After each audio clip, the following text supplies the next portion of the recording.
Hello, everybody, and welcome to the Spiritual Handyman internet TV show, putting spiritual tools into the hands of the people that need them. You can find us on YouTube, Instagram, Facebook, and at thespiritualhandyman.com. And today we've got an amazing guest, the author of the Mad Monk Manifesto, which I managed to sit down.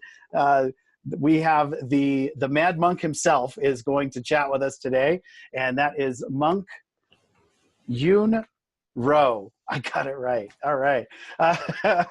And he is going to share with us some tools in the Taoist tradition and a little bit about his story as well. This is a gentleman that is a straight shooter and has got lots of great stuff to deliver today. So without any hesitation, let's send it right over to you, Monk Yun Rou. Yun Rou. There we go. There you go. Thank you so much for your interest in my work and in having me on, Jason. I appreciate it. Absolutely. It was a joy to get through the pieces in your book. And I love that right out of the gate, you say, this is what this isn't. And I knew that meant that the rest of it was going to be meaty, and it did not disappoint at any turn. Thank you very much. I hope it didn't, and I'm glad to hear you enjoyed it.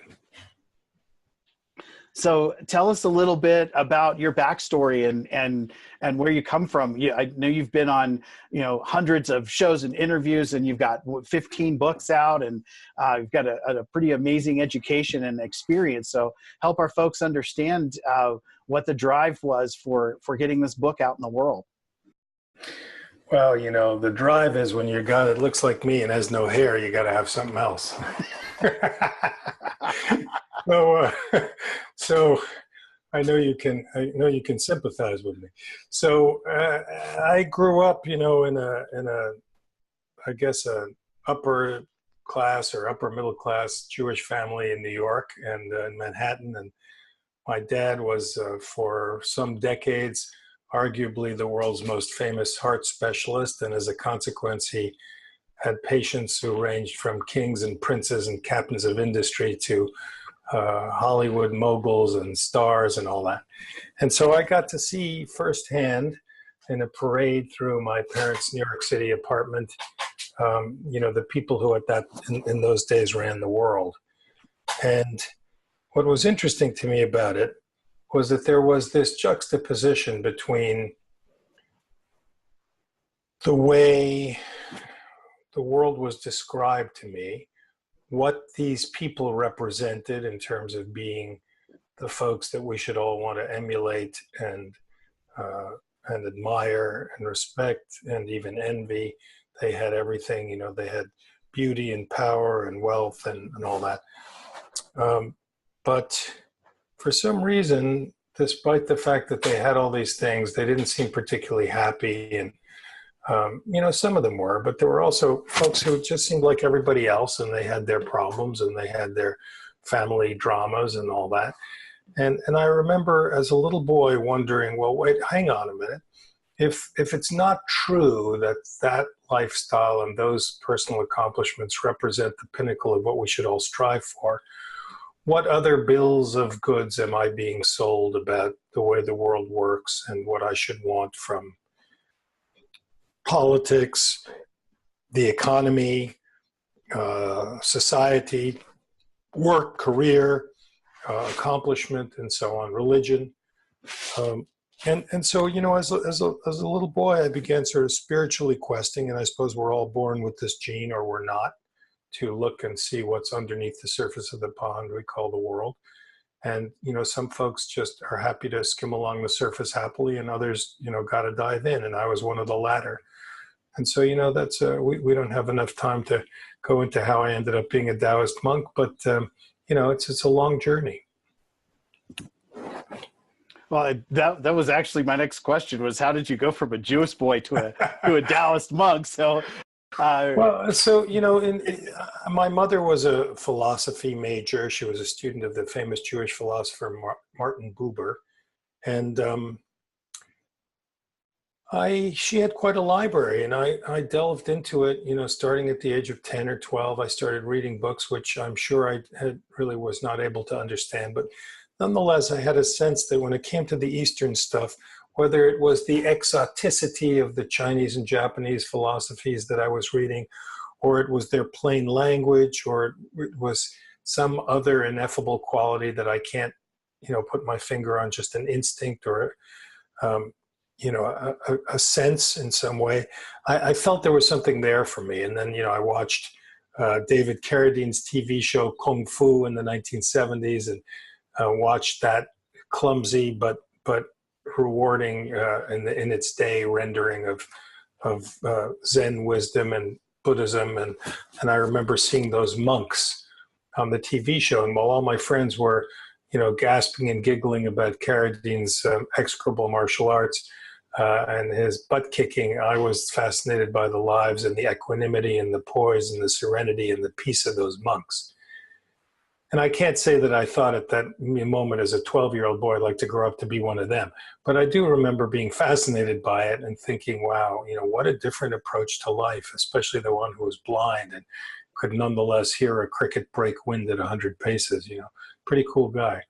So I guess on some level, all that was planted as an early seed, and I just gravitated more and more towards it as life went on. Well, thanks for sharing that. It brings back some memories. I remember the days of watching the butt kicking, and I don't think I really looked beyond that. I was so involved in the action that I didn't. I remember that those guys were there, and I absolutely remember the blind monk. That's a character that sticks with you, right? Yeah. So the tools that you've used over the periods of evolving your philosophy and what you share in your book, one of the main pieces is around Tai Chi itself. So can you help people understand what the benefits of Tai Chi are? The fundamentals, and what does it mean? Yeah, so let's back it up a little bit. Let's zoom out just a hair to set that stage. So all of Taoist practice, and people know, our listeners know Taoism, even though they may not know that they know it, if they have any more than a passing familiarity with George Lucas's Star Wars universe. Because in Star Wars, Lucas was a great fan of Taoism and the juxtaposition between Taoism and Confucianism, which is a piece of Chinese history that unfolded over hundreds, if not thousands of years. So Confucians, are in favor of law and order and societal roles, and there's a very fixed formula to living, and you adhere to it. It wasn't too nice to women, but it had many other things to recommend it that was a glue that held Chinese culture together for, 4,000 or 5,000 years until the Maoists. So it was a bit of a regimented prescription, though, and there were people who felt that, boy, anything that's made up by man is not as powerful as what is naturally here in the world.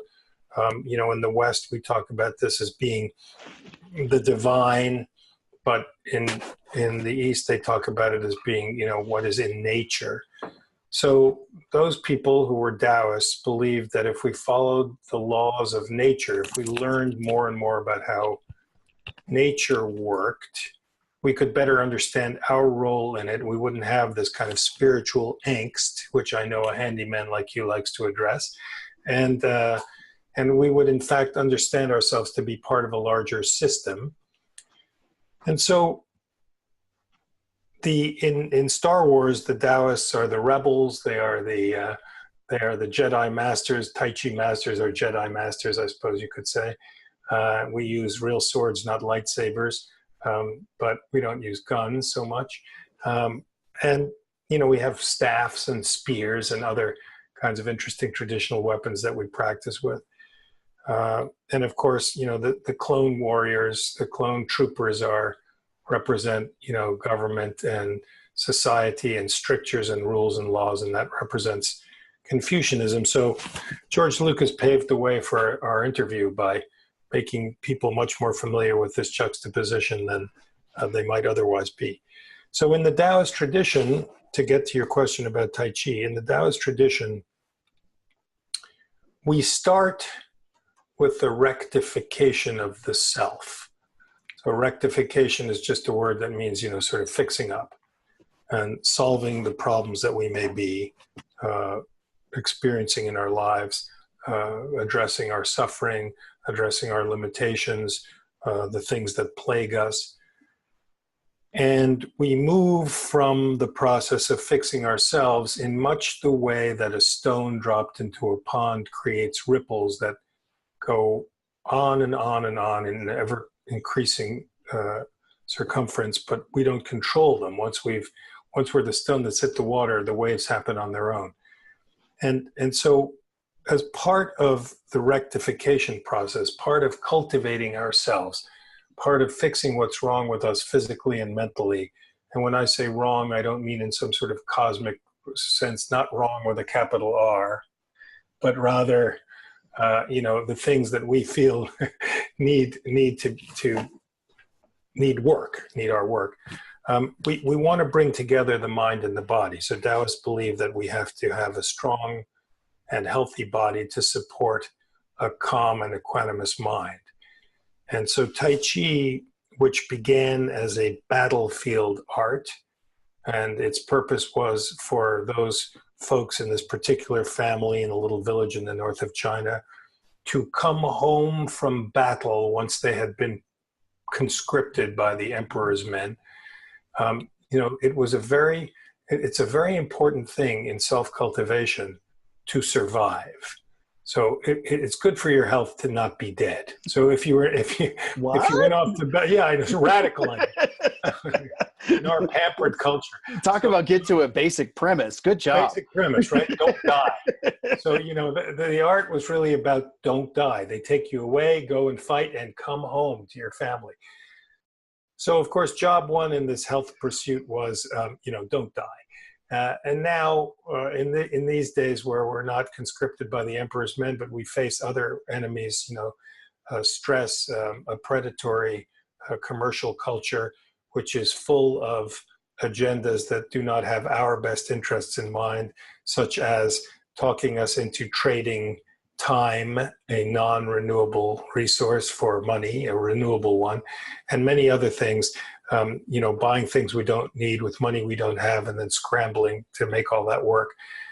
These kinds of pressures and models that are at play are just our modern battlefield. And so practices like Tai Chi or meditation and Qigong, all those practices are foundational elements of building the kind of clear-minded, strong self that is able to resist those attacks. Well, first of all, I'd like to say thank you for bringing George Lucas and Star Wars to the Spiritual Handyman show. My pleasure. And I agree 100% with your analogy of what he sets up as to, what our light and dark is in the quote American view, right? And Tai Chi and Qigong, like you said, and meditation, all about calming the mind and getting to a place where you're not always thinking, right? So we're not experiencing the programming.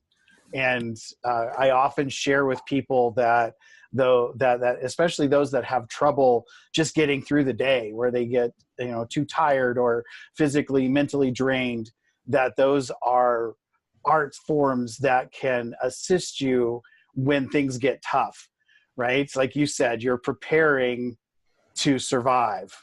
And when things get difficult, when you have to go off to battle, because you've prepared in such a way, your likelihood to return is much stronger. And that looks different for different people, right? For some folks, that's a meditation, and others, they need something more physical. It's almost like, in a way, that Tai Chi is a form of moving meditation. Would you agree with that? So it is a moving meditation. It's also medication and movement in some ways. But I would like to make one small tweak to something you said, with which I agree. And that is that not only does it's true that these kinds of practices help us in extremis. They help us when we feel besieged and things are at their worst. However, we do need to understand that we aren't conscious and aware most of the time of just how badly under siege we really are. And I mean that on a daily basis. So, we live in a country which was founded on genocide, slavery, the desire to pay less taxes. It is fundamentally the last two of those things I just said are commercial considerations. Slavery was a commercial consideration, and so was paying less taxes.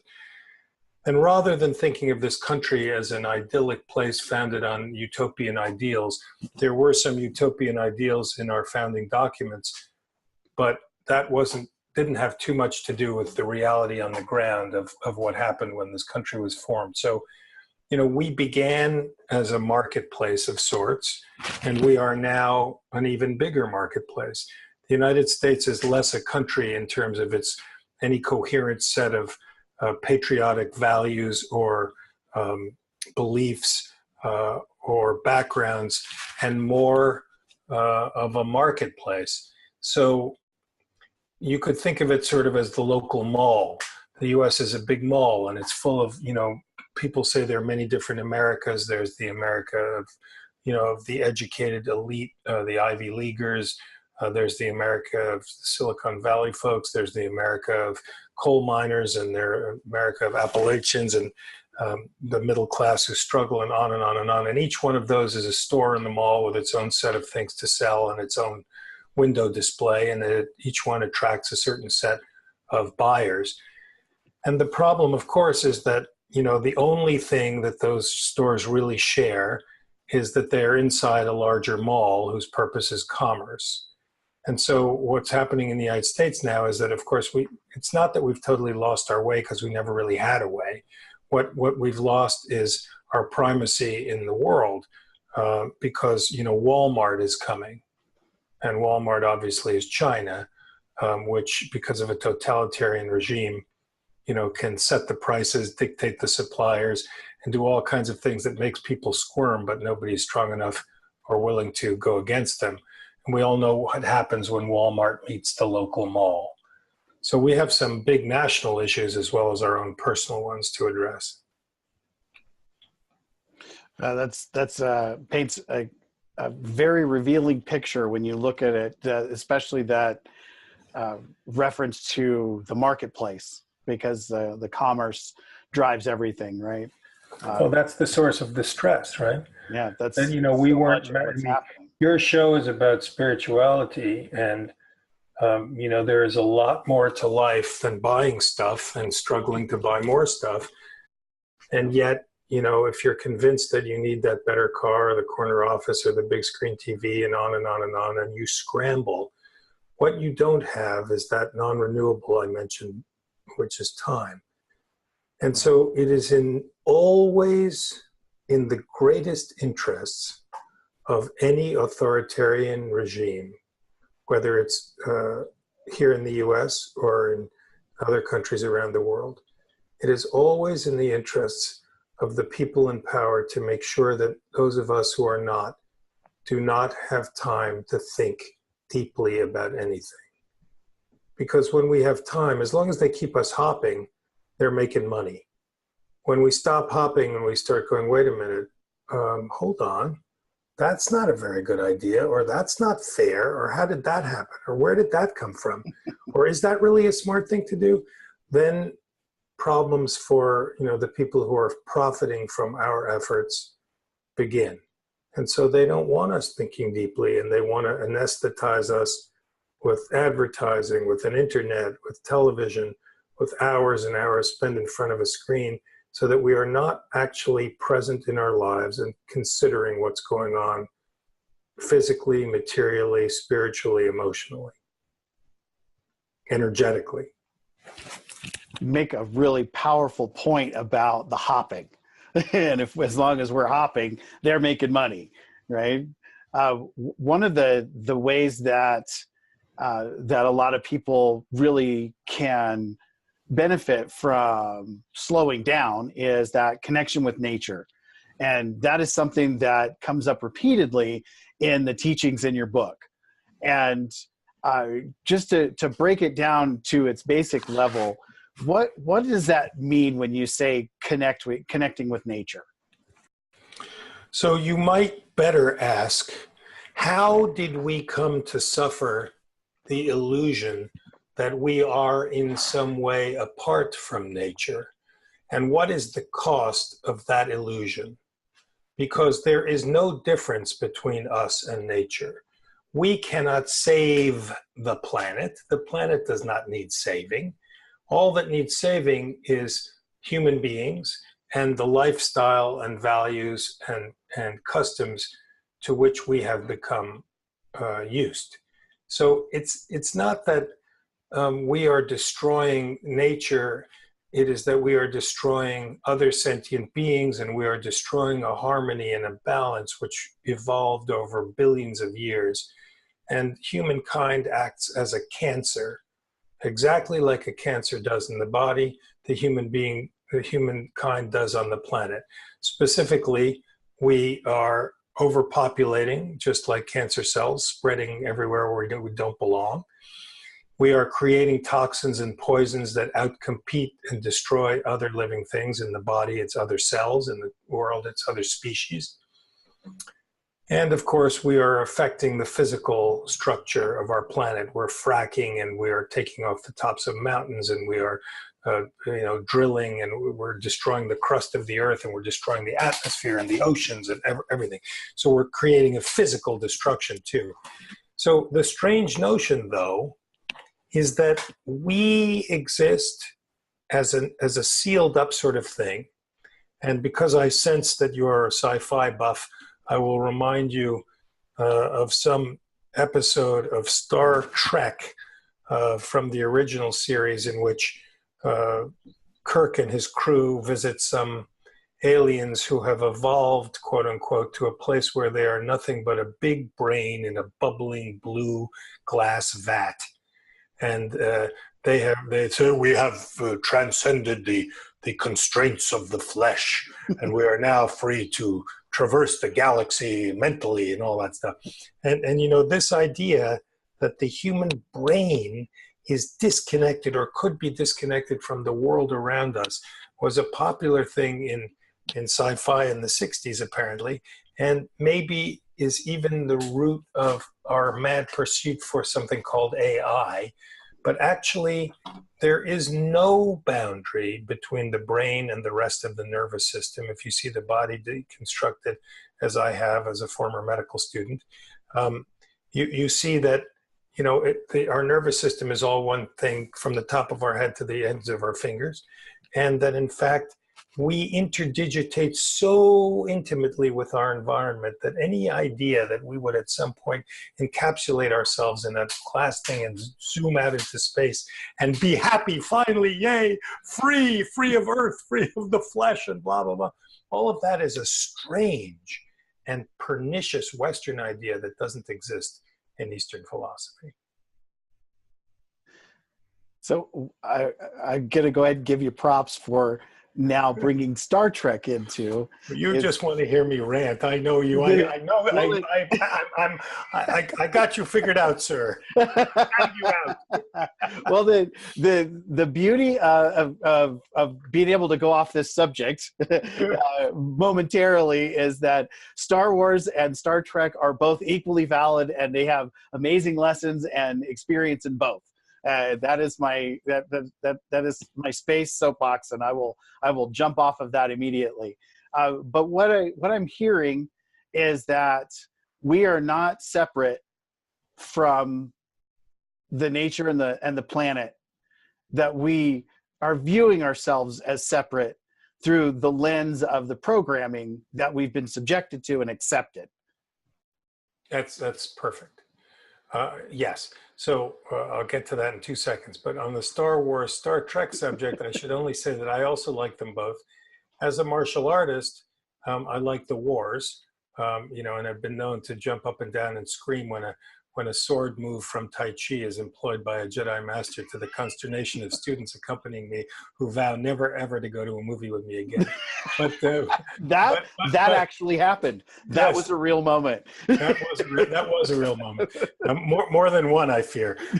But of course, the monk in me prefers the trek, right? Because the trek it connects to something called free and easy wandering, which is the sort of Taoist utopia of the way we ought to flow through life. And a life of inquiry is better than a life of accumulation. A life of experience is better than a life of riches, material riches. So to the, where I lost us now, where were we going? Oh yes, to the idea of why we think we're separate from nature. So, that I'm sad to say is a Abrahamic problem. And that comes from the Abrahamic faiths, which paint, all these gods and stuff. Human beings have this habit of creating supernatural things. And they do that, so our gods and all that, all the Jesus and the Moses and all those people, these exist only between our ears. And there weren't, the historicity of them is highly doubtful, and the actual the reality of them is even more so. But those things, this is not to disrespect those traditions, because the power, I am a novelist after all, and I love the power of story. And so the idea that we would employ myths and legends and stories in order to make ourselves feel better about our place in the world and help us relate to each other and other sentient beings. This is all marvelous stuff, and it's a very powerful tool, and I don't want to diss it on the other, to the contrary, I love it. However, we have to be careful to remember that stories are not the same thing as reality. We can make bridges between them to learn lessons for the way we live, but we can't lose sight of the fact that people wrote all this stuff. People made up our gods, people made up our prophets, and they made them up for darn good reason, right? They made them up because this is a great way of getting ideas across and of inspiring generations. And I profit from this as well as other people do in my own spiritual path. The what would so-and-so do questions are valuable and useful things, especially for a spiritual handyman, right? But when we make the mistake of getting so wound up in all that man-made stuff, that, the Bible, a novel written by, contributing authors, and we start to think that all that is real and that these things really happen and that we're going to kill you if you don't believe that, and you're going to be mutilated if you belong to one tradition, or you're going to be blown up if you don't like what we say and all that stuff. When we start to go in that direction, and we believe that some imagined creator, some character in the novel, who is no more real than Yertle the turtle, gave us this earth to treat as our sandbox, our play box, our toilet, and then we start killing everything and crapping the place up. If it were our home and I came to visit you and I opened the door and it was covered in feces and urine and things, the beams were falling down and there was mold everywhere and decaying carcasses everywhere, and there was poison gas in your kitchen, and I would say, Jason, dude, how can you live like this, right? I mean, that's exactly what we're doing to our planet. And the origin of the idea that that's okay came from some idea that it was given to us to do with as we will. And of course, it snowballed with our greed and all that. The flip side of free will, right? The flip side of free will. The flip side of free will. will. Free will, we look around and we go, wow, we live here. We better take putting care up of it. with it. Yeah. And there is no human being without Earth. Earth goes, we go. It's true. It's true. It's a valid point and a very basic thing to remember for folks out there, that if you're thinking about a lifestyle change, or you're considering that you might take a different approach, remember that taking care of this place where we live is the reason that we're here. And as the Mad Monk Manifesto shares, we have just enough time to make those changes, but we got to get started. You got to get up off the couch. You got to make a switch for yourself. You got to make changes and make new choices. That's get yourself out of the programming, right? Because it's what you've been told to believe is what the poison really is, and believing it and living that way is a choice that you can change. You can do Drinking the Kool-Aid. Yep. Drinking. Ooh, there's a tough reference. Let's not dive into that one too far. Sorry, but as you can tell, that's my thing. Tough references. I get it. So what I would say with Mad Monk Manifesto is just that it's one thing to listen to this exchange and think, wow, that's a pretty crazy guy, or an entertaining guy, but and it is certainly true that it is a utopian document, right? It is not designed to be anything other than that. It's a signpost, a guidebook for you to carry in your backpack or your briefcase or your purse and refer to when you need inspiration or guidance in how to behave, what choices to make, how to assign values and priorities to your life. So it's one thing to go, that's kind of cool, but it's another to actually act, which is to go and buy the book and read it and put those ideas into play in your life. That's what it's for. Absolutely. And thank you for putting that out there and putting a no nonsense approach, a real visionary approach to the lifestyle that we've come accustomed to, like you said, that we're used to, and providing some different ways of doing things and looking at things and doing it in such a straightforward, no nonsense kind of way. That was one of the things about your book that I really respect and enjoy. And there's wisdom all throughout that can be applied in lots of different ways. So I would urge folks out there to take a look at the Mad Monk Manifesto. You can pick that up on Amazon and through some other channels, I would imagine. Can you help our viewers and listeners understand how they can connect with that? So, right, Amazon and other online sellers, you can have your local bookstore order it. If you have a favorite independent bookstore, it's wonderful to support them and ask them to get it for you. It's widely distributed and easy to find. You can also find me at www.playtaichi.com, PlayTaichi, playtaichi.com. And another URL that leads to the same place is Monk, M-O-N-K, my name, which is Yun Rou, Y-U-N-R-O-U, so monkyunrou.com. That will take you to the website, and that will give you access to all my books and talks and classes and YouTube and all the rest of it. Perfect. That was the stuff to share. That's where the true gold is, right there. So that information and more, you're welcome. Thank you. That information and more will, as always, be down in the description below the video. So be sure to take an opportunity to check that out. And I would like to, again, personally thank you for appearing on the show and sharing all the pieces and philosophies that you have delivered today. And thank you for the influence on the planet that you're putting out there and that possibility that you're creating for people to make different choices and have another source, another tool that they can reference to make changes in their life and take action. It's powerful information, and it's beautiful that you're sharing it with the world. Thank you for that. Thank you for your appreciation of what I do. All right, folks, that's going to conclude this episode of The Spiritual Handyman, putting spiritual tools into the hands that need them. Please take an opportunity to like and subscribe, make some comments. That's always wonderful to hear back from folks on your reaction to the episodes and what your input is. We love to hear and let you be part of that community. So thank you for watching and or listening, and we will see you and hear you, listen to you next time around. Thanks.